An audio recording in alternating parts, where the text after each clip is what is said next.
What's happening, everybody? John Ryan here with IGN, and we are looking at what it takes to get rich in Grand Theft Auto 5. Now, I don't mean big score, $40 million rich. I'm talking about Devin Weston, penthouse, $2.1 billion rich. Billion with a B. That's right. You can become a billionaire if you follow one simple rule. Don't do any of Lester's assassination missions until after you've completed the final heist. If you've already played through the game on 360 or PS3, you probably knew this already. But if you're just visiting Los Santos for the first time, here's how to take that measly 38 or 39 million you made during the big score and turn it into some serious walking around money.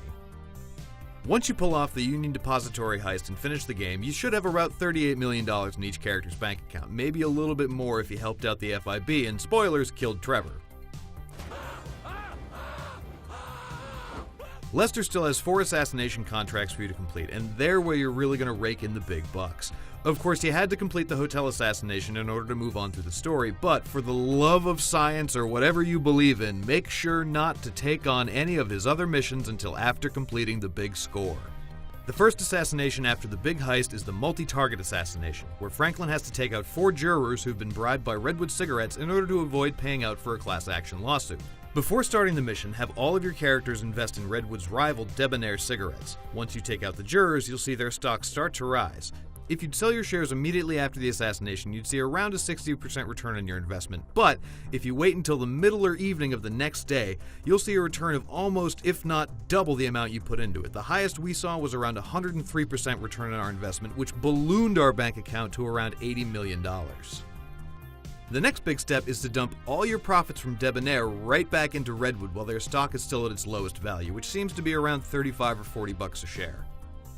Wait a couple more days of in-game time, either by sleeping or just tooling around, and you'll see the Redwood prices skyrocket back up to over $150 a share, which is more than a 300% return on your initial investment, netting you a cool profit of around $200 million. Now that you've got a decently sized nest egg to invest with, head to the next Lester mission, which is the Vice assassination. Apparently, a morally bankrupt tech CEO has a penchant for ladies of the night, which Franklin can use to his advantage. Before the mission, invest in GTA's version of Apple, the Fruit Company, which is part of the Bossack network. Immediately after completing the mission, sell off your fruit shares for a 50-ish% return and a tidy profit of around $170 million. The next step is one that a lot of folks forget, and it's the one that makes the difference between netting more than $2 billion in the stock market as opposed to a piddly little $1.4 billion. After selling off your fruit shares, head over to the Facade stocks page and put all your money into that. Their shares have dropped by around $200 each. Head back to your house and sleep for a day or two until Facade stocks return back up to around $470 a share. It might seem like the 30% return you'll get isn't that much, but that extra $150 million will make all the difference in the world. For the next assassination, you're only going to affect one stock, and you won't even be investing it until after you've completed the mission. The bus assassination sees Franklin hijacking a city bus in order to take out an automotive executive and put the kibosh on a big merger.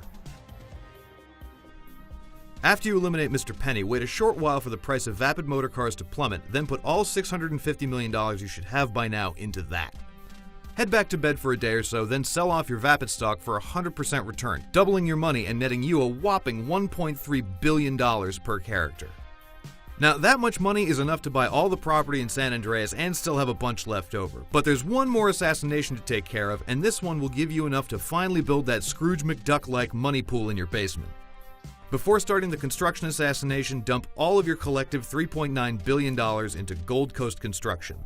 The idea is that by taking out the mob boss who's extorting the company, the construction firm will stay in business and their profits will go way up.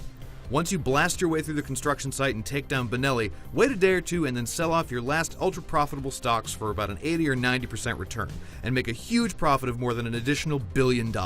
And that's it. You're officially now a Vinewood billionaire. Just remember, the road to riches is paved with patience and constant manual saves. Be sure to turn off auto-saving just in case you invest in the wrong stock or sell at the wrong time, and be aware that if you do miss a peak in stock prices, you'll probably see a similar high on the market if you just advance time by a week or two.